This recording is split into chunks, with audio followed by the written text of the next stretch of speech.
सर्वेभ्यो नमः। सत्यार्थ प्रकाश के त्रयोदश समोल्लास की तीसरी कक्षा।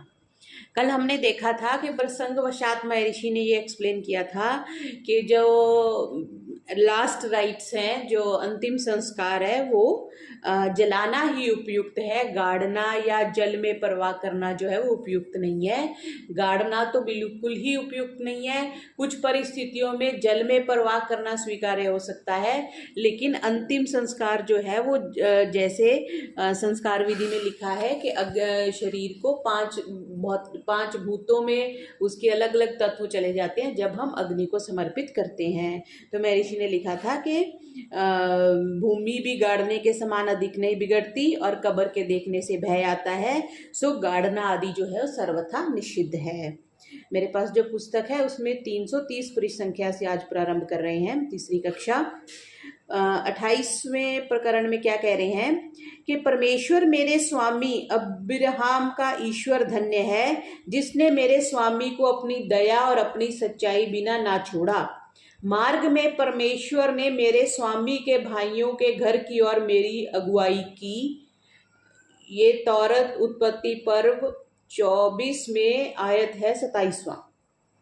इसकी समीक्षा है कि क्या वह अब्राहम ही का ईश्वर था, और जैसे आजकल बिगारी व अगवे लोग अगुवाई अर्थात आगे आगे चलकर मार्ग दिखलाते हैं, तथा ईश्वर ने भी किया, तो आजकल मार्ग क्यों नहीं दिखलाता और मनुष्यों से बातें क्यों नहीं करता। इसलिए ऐसे बातें ईश्वर व ईश्वर के पुस्तक की कभी नहीं है,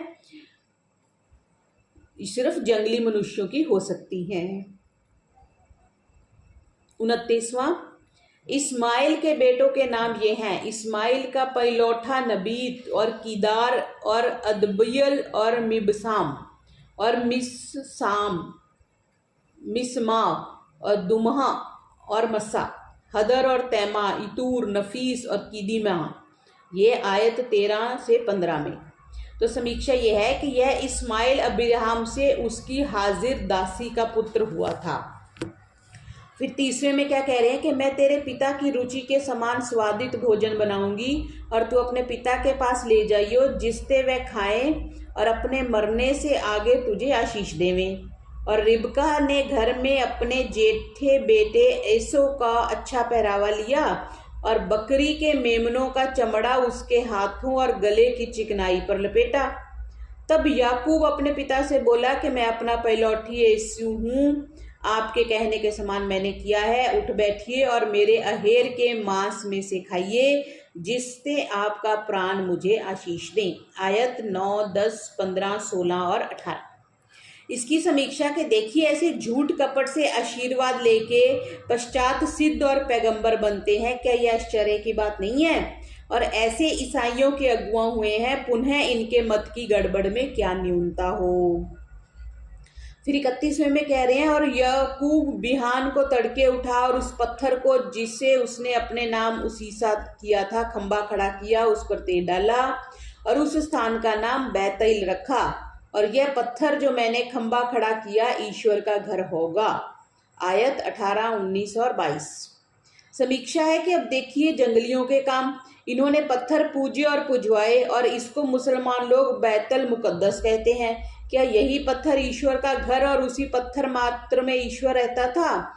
वाह जी वाह, क्या कहना ईसाई लोगों, महाबुत परस्त तो तुम ही हो। फिर 32वें में कह रहे हैं कि ईश्वर ने राखिल को स्मरण किया, ईश्वर ने उसकी सुनी और उसकी कोख को खोला, और वह गर्भिणी हुई और बेटा जनी और बोली कि ईश्वर ने मेरी निंदा दूर की। आयत 22 और 23। उत्पर्व 30 में से। वाह ईसाइयों के ईश्वर, क्या बड़ा डॉक्टर है। स्त्रियों की कोख खोलने को कौन से शस्त्र व औषध थे जिनसे खोली? ये सब बातें अंधाधुंध की हैं।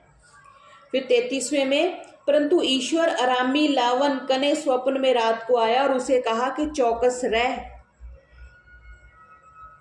तू याकूब को भला बुरा मत कहना, क्योंकि तू अपने पिता के घर का निपट अभिलाषी है। तूने किस लिए मेरे देवों को चुराया है। ये पर्व 31 की आयत 24 से 30।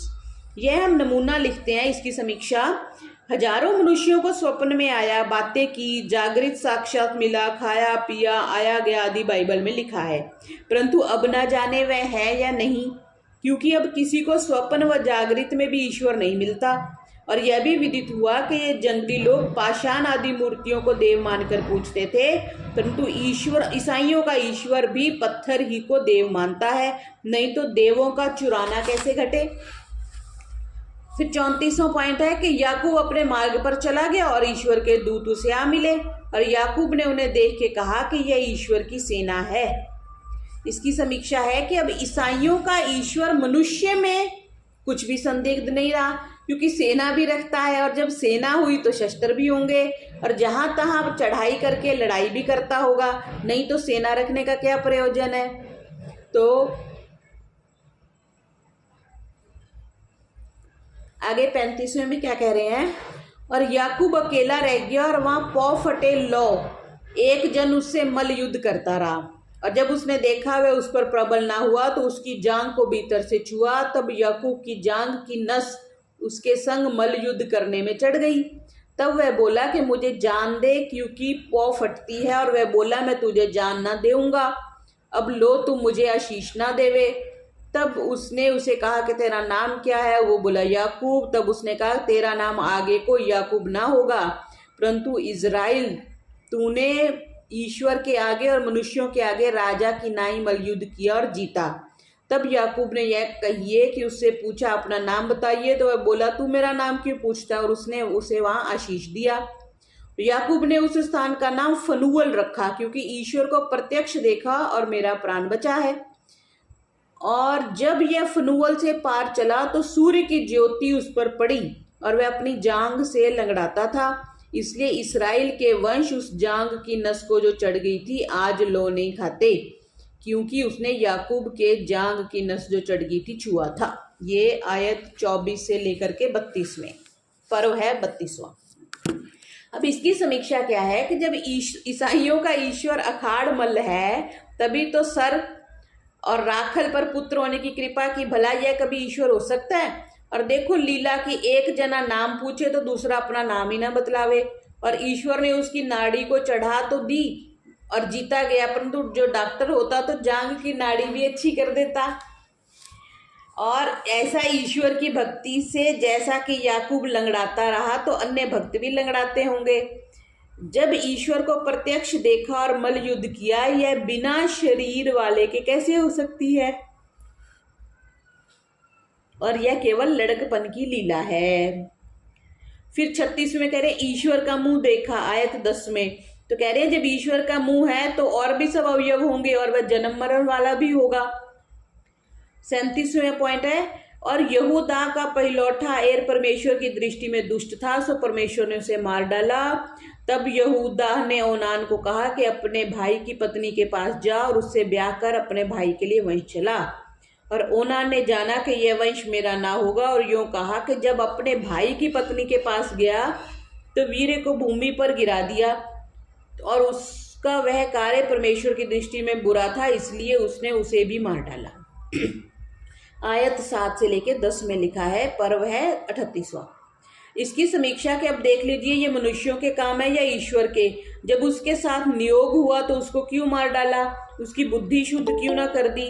और वेदोक्त नियोग भी प्रथम सर्वत्र चलता था, यह निश्चय हुआ कि नियोग की बातें सब देशों में चलती थी। तो इस तरह की बातें 37 पॉइंट लिख के महर्षि ने लिखी हैं। अब आगे तौरेत यात्रा की पुस्तक, ये कोई पुस्तक है, उसकी समीक्षा आगे कर रहे हैं 38वें पॉइंट से, कि जब मूसा सयाना हुआ और अपने भाइयों में से एक इब्रानी को देखा कि मिस्री उसे मार रहा है, तब उसने इधर उधर दृष्टि की, देखा कि कोई नहीं, तब उसने मिस्री को मार डाला और बालू में छिपा दिया। जब वह दूसरे दिन बाहर गया तो देखा 2 इब्रानी आपस में झगड़ रहे हैं। तब उसने उस अंधेरी को कहा कि तू अपने पड़ोसी को क्यों मारता है। तब उसने कहा, किसने तुझे हम पर अध्यक्ष या न्यायी ठहराया, क्या तू चाहता है जिस रीति से मिस्री को मार डाला मुझे भी मार डाले। तब मूसा डरा और भाग निकला। तौरत के आयत 11 से लेकर 15। इसकी समीक्षा के अब देखिए, जो बाइबल का मुख्य सिद्ध करता मत का आचार्य मूसा है, जिसका चरित्र क्रोध आदि गुणों से युक्त, मनुष्यों की हत्या करने वाला, चोरवत, राजा दंड से बचने हारा, अर्थात जब बात को छिपाता था तो झूठ बोलने वाला भी अवश्य होगा। ऐसे को जो ईश्वर मिला तो वह पैगंबर बना। उसने यहूदी का मत चलाया और वह भी मूसा ही के सदृश हुआ। इसलिए ईसाइयों के जो मूल पुरुषा हुए हैं वे सब मूसा आदि से लेकर के जंगली अवस्था में थे, विद्या अवस्था में नहीं थे। 39वें में क्या कह रहे हैं, जब परमेश्वर ने देखा कि वह देखने को एक अलंग फिरा तो ईश्वर ने झाड़ी के मध्य में से उसे पुकार के कहा कि हे मूसा मूसा। तब वह बोला मैं यहाँ हूँ। तब उसने कहा कि इधर पास मत आ, अपने पांव से जूता उतार, क्योंकि यह स्थान जिस पर तू खड़ा है वो पवित्र भूमि है। ये आयत 4-5 में लिखा है। तो कह रहे देखिए, ऐसा मनुष्य जो कि मनुष्यों को मार के बालू में गाड़ने वाले से इनके ईश्वर की मित्रता है, उसको पैगंबर मानते हैं। और देखो, जब तुम्हारे ईश्वर ने मूसा से कहा कि पवित्र स्थान में जूती ना ले जानी चाहिए, तुम ईसाई इस आज्ञा के विरुद्ध क्यों चलते हो? ठीक है, क्योंकि ईसाई लोग तो जूता नहीं उतारते, ये तो हमारी परंपरा है ना कि हम जूता उतारते हैं। तो देखो ये कितनी सही बात लिख दी। प्रकरण अनुसार पता चल गया कि हमें पवित्र स्थान में जूती ना ले जानी चाहिए। और घर को भी पहले मंदिर ही समझते थे, इसलिए हम घरों के अंदर जूता नहीं लेके जाते थे। जूते घर के बाहर या बिल्कुल घर के एंट्रेंस पे उतार देते थे। फिर कह रहे हैं हम जूती के स्थान में टोपी उतार लेते हैं, ईसाई ये बोलते हैं। तो कह रहे हैं ये दूसरा अपराध तुमने किया, क्योंकि जो टोपी उतारना ना ईश्वर ने कहा ना तुम्हारी पुस्तक में लिखा है। सिर तो ढकने का विधान है ना, सिर नंगा रखने का तो विधान ही नहीं है। और उतारने योग्य को नहीं उतारते। उतारना क्या चाहिए? जूता, सिर से नहीं उतारना चाहिए। जो नहीं उतारना चाहिए उसको उतारते हैं। यह दोनों तुम्हारे पुस्तक से विरुद्ध है। तो एक तरह से अप्रत्यक्ष रूप से महर्षि ने कह दिया कि सिर ढक के रखना चाहिए और जूता उतार के रहना चाहिए। हमारे यूरोप देश में शीत अधिक है, इसलिए हम जूता नहीं उतारते। अगर ऐसा कहें तो कह रहे हैं कि क्या सिर को शीत नहीं लगती, सिर से आप टोपी उतार देते हो? तो यही है, तो जब यूरोप देश जाओ तब ऐसा करना, परंतु जब हमारे घर व बिछौने में आया करो। देखो कितना स्पष्ट लिख दिया, जब हमारे घर में व बिछौने में आया करो तब तो जूती उतार दिया करो। और जो ना उतारोगे तो तुम अपनी बाइबल पुस्तक के विरुद्ध चलते हो, ऐसा तुमको ना करना चाहिए। तो ये स्पष्ट संकेत है कि घर के अंदर जूता नहीं लेके जाना चाहिए। 40वां, तब ईश्वर ने उसे कहा कि तेरे हाथ में क्या है? और ये बोला कि छड़ी। तब उसने कहा कि उसे भूमि पर डाल दे। उसे भूमि पर डाल दिया, वह सर्प बन गई। मूसा उसके आगे से भागा। तब परमेश्वर ने मूसा से कहा अपना हाथ बढ़ा और उसकी पूंछ पकड़ ले। तब उसने हाथ बढ़ाया और उसे पकड़ लिया, वह उसके हाथ में छड़ी हो गई। तब परमेश्वर ने उसे कहा कि फिर तू अपना हाथ अपनी गोद में कर। और उसने अपना हाथ अपनी गोद में किया। तब उसने उसे निकाला और देखा कि उसका हाथ हिम के समान कोढ़ी था। उसने कहा अपना हाथ फिर से अपनी गोद में कर। उसने फिर अपने हाथ को गोद में किया, बाहर निकाला तो जैसे उसकी सारी देह थी वैसा हो गया। तू नील नदी का जल लेके सूखी पर डालियो, और वह जल तू नदी से निकालेगा सो सूखी पर लोहू हो जाएगा। ये कुछ इन्होंने 2 से 8 में लिखा है। इसकी समीक्षा कैसे बाजीगर का खेल है, खिलाड़ी है ईश्वर, उसका सेवक मूसा और इन बातों को मानने हारे कैसे हैं कि आजकल बाजीगर लोग इससे कम करामात करते हैं। ये ईश्वर क्या, ये तो बहुत खिलाड़ी है, इन बातों को विद्वान क्यों कर मानेंगे।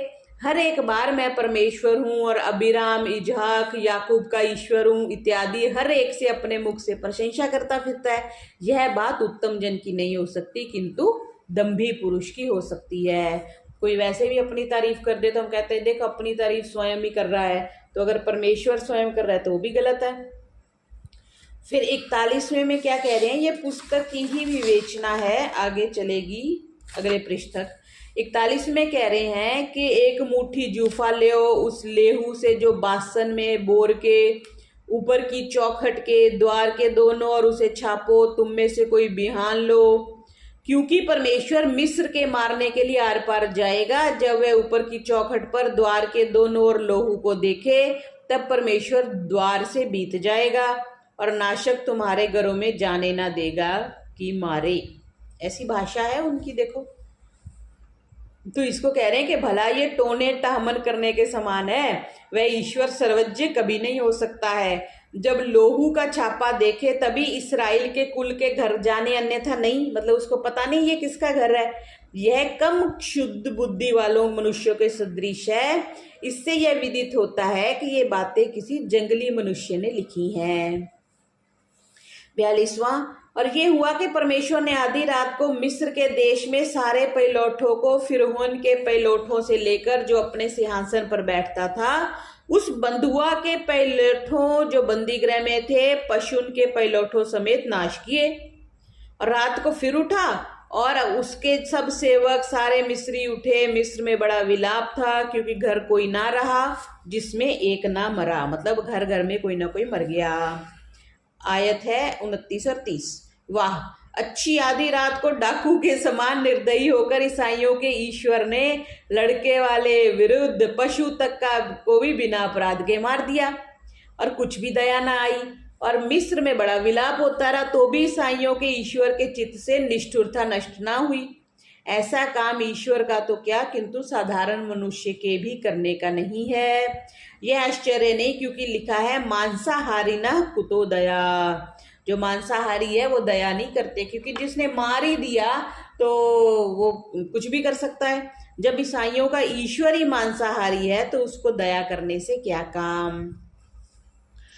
43वां, परमेश्वर तुम्हारे लिए युद्ध करेगा। इज़राइल ने संतान से कहा वे आगे बढ़ें, परंतु तो अपनी छड़ी उठा और समुद्र पर अपना हाथ बढ़ा, उसके दो भाग कर, और इज़राइल के संतान समुद्र के बीचों बीच से सूखी भूमि से होकर जाएंगे।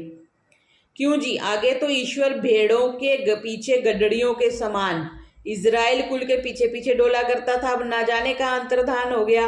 नहीं तो समुद्र के बीच में से चारों ओर की रेलगाड़ियों की सड़क बनवा देते, जिससे सब संसार का उपकार होता और नाव आदि बनाने का श्रम भी छूट जाता। परंतु क्या किया जाए, ईसाइयों का ईश्वर न जाने कहाँ छिप रहा है। इत्यादि बहुत सी मूसा के साथ असंभव लीला बाइबल के ईश्वर ने की है। परंतु यह विदित हुआ कि जैसा ईसाइयों का ईश्वर है वैसा ही उसके सेवक और उसकी बनाई हुई पुस्तक है। ऐसी पुस्तक और ऐसा ईश्वर हम लोगों से दूर रहे तभी अच्छा है। फिर 44वां पॉइंट, क्या क्योंकि मैं परमेश्वर तेरा ईश्वर ज्वलित सर्वशक्तिमान हूँ, पितरों के अपराध का दंड उनके पुत्रों को जो मेरा वैर रखते हैं उनकी तीसरी और चौथी पीढ़ी लो देव्या हूँ। इसकी समीक्षा, भला ये किस घर का न्याय है जो पिता के अपराध से 4 पीढ़ी तक दंड देना। हमारा सिद्धांत तो ये है ना, जो गलत करेगा उसी को दंड मिलेगा। क्या अच्छे पिता के दुष्ट और दुष्ट के अच्छे संतान नहीं होती? अक्सर ऐसी होती है ना, जो पिता अच्छे होते हैं उनके बच्चे अच्छे नहीं होते। बहुत ज्यादा संभावना तो होती है पुत्र अच्छे होते हैं, लेकिन बहुत सी ऐसी परिस्थितियां होती है जहाँ पुत्र अच्छे नहीं होते। तो वो बात कह रहे हैं कि अच्छे पिता के दुष्ट पुत्र और दुष्ट के अच्छे संतान नहीं होती। जो ऐसी होती है तो चौथी पीढ़ी तक दंड क्यों दिया जाना चाहिए? जो 5वीं पीढ़ी से आगे दुष्ट होगा तो उसको दंड ना दे सकेंगे। सो बिना अपराध किसी को दंड देना अन्यायकारी बात है। फिर 45वां, कि विश्राम के दिन को उसे पवित्र रखने के लिए स्मरण कर, 6 दिन लो तू परिश्रम कर, 7वां दिन परमेश्वर तेरे ईश्वर का विश्राम है। परमेश्वर ने विश्राम दिन को आशीष दी। तो समीक्षा, क्या रविवार एक ही पवित्र दिन है? ईसाई लोग रविवार को पवित्र मानते हैं ना, तो कह रहे हैं कि क्या रविवार एक ही पवित्र और 6 दिन अपवित्र हैं? तो क्या परमेश्वर ने 6 दिन तक बड़ा परिश्रम किया जिससे थक के 7वें दिन सो गया? और जो रविवार को आशीर्वाद दिया तो सोमवार आदि 6 दिनों को क्यों ना दिया? अर्थात शाप दिया होगा। ऐसा काम विद्वान का भी नहीं तो ईश्वर का क्यों कर हो सकता है? भला रविवार में क्या गुण और सोमवार आदि ने क्या दोष किया था जिससे एक को पवित्र वर दिया और अन्य को अपवित्र कर दिया? तो एक तरह से इनडायरेक्टली ये बता दिया कि सारे दिन समान हैं। फिर आगे 46वें में, अपने पड़ोसी पर झूठी साक्षी मत दे। अपने पड़ोसी की स्त्री, उसके दास, उसकी दासी, उसके बैल, उसके गधे और किसी वस्तु का जो तेरे पड़ोसी की है लालच मत कर। तो कह रहे हैं वाह, तभी तो ईसाई लोग परदेशियों के माल पर ऐसे झुकते हैं जानो प्यासा जल पर और भूखा अन्न पर। जैसी यह किताब केवल मतलब सिंधु और पक्षपात की बात है, ऐसा ही ईसाइयों का ईश्वरस्य होगा। यदि कोई कहे कि हम सब मनुष्य मात्र को पड़ोसी मानते हैं, तो सिवाय मनुष्य के अन्य कोई स्त्री, दासी आदि वाले हैं जिनको पड़ोसी गिने। इसलिए ये सब स्वार्थी मनुष्यों की बातें हैं, ईश्वर की नहीं है। फिर 47वें में क्या कह रहे हैं, जो कोई किसी मनुष्य को मारे और वह मर जाए तो वह निश्चय घात किया जाए, और वह मनुष्य घात में ना लगा हो परंतु ईश्वर ने उसके हाथ में सौंप दिया हो, तब मैं तुझे भगाने का स्थान बता दूंगा। इसकी समीक्षा क्या है, जो यह ईश्वर का न्याय सच्चा है तो मूसा एक आदमी को मार गाड़ कर भाग गया था, उसको दंड क्यों ना हुआ। जो कहो कि ईश्वर ने मूसा को मारने के निमित्त ही सौंपा था तो ईश्वर पक्षपाती हुआ, क्योंकि उस मूसा का राजा से न्याय क्यों ना होने दिया। तो इस तरह की संभावनाएं बता रहे हैं कि जो जो कहा है वो स्वीकार्य नहीं है। अब आगे 48वीं की समीक्षा में क्या कह रहे हैं कि ये सब जंगली लोगों की बातें हैं या नहीं। परमेश्वर बैलों का बलिदान लेता और वेदी पर लोहू छिड़कना, ये कैसा जंगलीपन और असभ्यता की बात है। जब ईसाइयों का खुदा भी बैलों का बलिदान लेवे तो उसके भक्त बैल गाय के बलिदान की प्रसादी से पेट क्यों ना भरें और जगत की हानि क्यों ना करें। ऐसी ऐसी बुरी बातें बाइबल में भरी हैं। इसी के संस्कारों से वेदों में ऐसा झूठा दोष लगाना चाहते हैं, परंतु वेदों में ऐसी बातें कहीं नहीं है। वेदों में हिंसा कहीं नहीं है, वेदों में बलि प्रथा कहीं नहीं है। और यह भी निश्चय हुआ कि ईसाइयों का ईश्वर एक पहाड़ी मनुष्य था और पहाड़ पर रहता था। जब वह खुदा स्याही लेखनी कागज नहीं बना जानता, ना उसको प्राप्त था, इसलिए पत्थर की पट्टियों पर लिख लिख देता था, और इन्हीं जंगलियों के सामने ईश्वर भी बन बैठा था। फिर आगे 49 की समीक्षा क्या है कि अब देखिए ईसाइयों का ईश्वर केवल मनुष्यवत शरीरधारी और मूसा से कैसा प्रपंच रच के आप ही ईश्वर बन गया। जो पीछे देखेगा रूप ना देखेगा तो हाथ से उसको ढांप दिया भी ना होगा। जब खुदा ने अपने हाथ से मूसा को ढांपा होगा तब क्या उसके हाथ का उसने रूप ना देखा होगा। तो इस तरह की असंभव बातें हैं जो महर्षि ने यहाँ पे व्याख्या करी। अब आगे कह रहे हैं लेव्य व्यवस्था की पुस्तक। इसमें लिखा है, परमेश्वर ने मूसा को बुलाया, मंडली के तंबू में से यह वचन उसे कहा, इज़राइल के संतानों से बोल, उसे कहकर तुम्हें परमेश्वर के लिए भेंट लावे तो तुम ढोर में अर्थात गाय बैल और भेड़ बकरी में से अपनी भेंट लाओ। अब विचारिए कि ईसाइयों का परमेश्वर गाय बैल आदि की भेंट लेने वाला, जो कि अपने लिए बलिदान कराने के लिए उपदेश करता है, वह बैल गाय आदि पशुओं के लोहू मांस का प्यासा भूखा है या नहीं। इससे वह अहिंसक हो गया और ईश्वर कोटि में गिना कभी नहीं जा सकता, किंतु मांसाहारी प्रपंच मनुष्य के सदृश है। फिर 52 में कुछ लिखा कि अभिषेक किया हुआ पाप है, और बच्चिया की बात लिखी। तो इसकी समीक्षा है। अब देखिए पापों के छुड़ाने के प्रायश्चित, ये प्रायश्चित ईसाई में धर्म में ज्यादा है कि स्वयं पाप करें, गाय आदि उत्तम पशुओं की हत्या करें और परमेश्वर करवावे। धन्य ईसाई लोग कि ऐसी बातों के करने कराने हारे को भी ईश्वर मानकर अपनी मुक्ति की आशा करते हैं।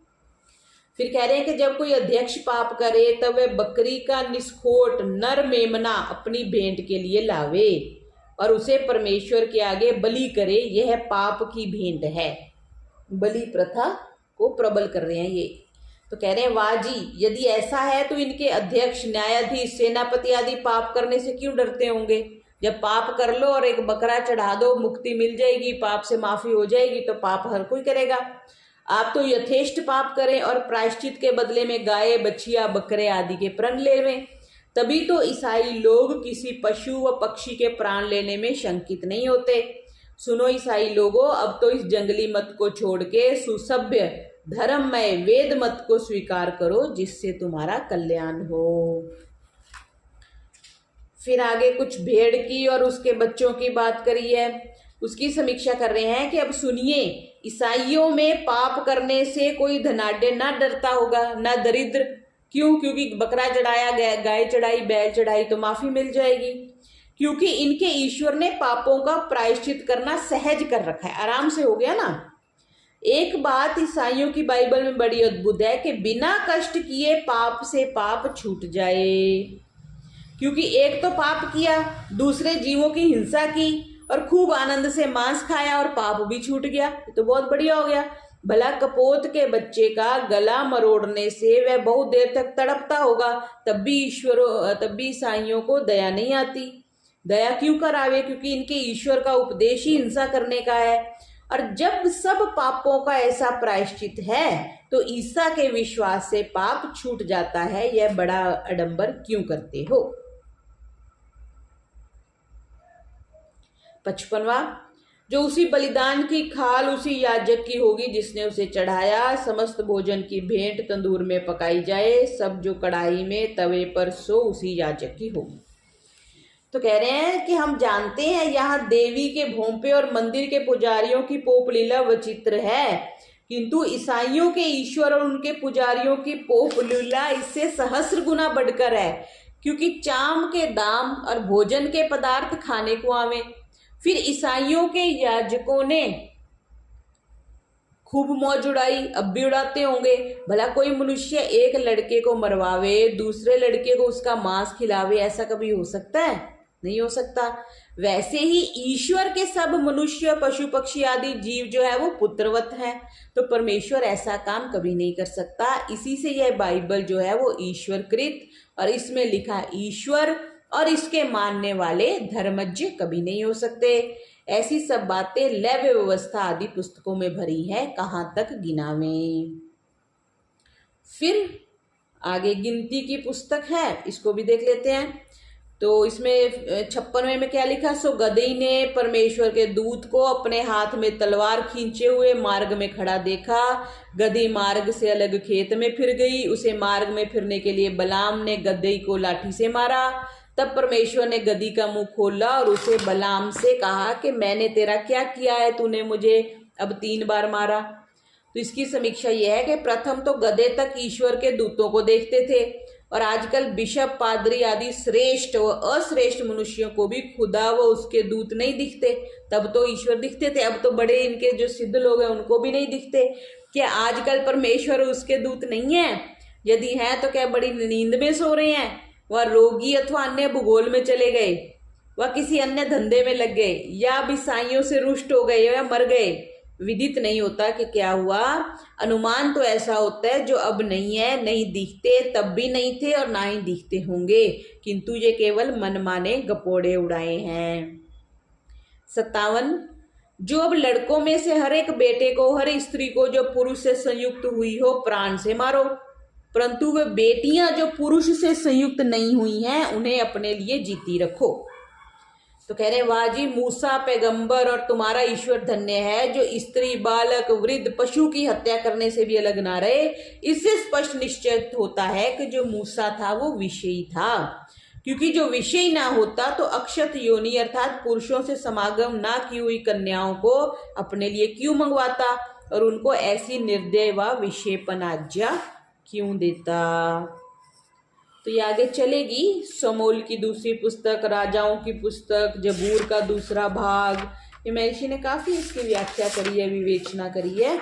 आगे चलेगा ये पाठ, इसको बाकी हम आगे देखेंगे। ओम ओम ओम सर्वेभ्यो नमः।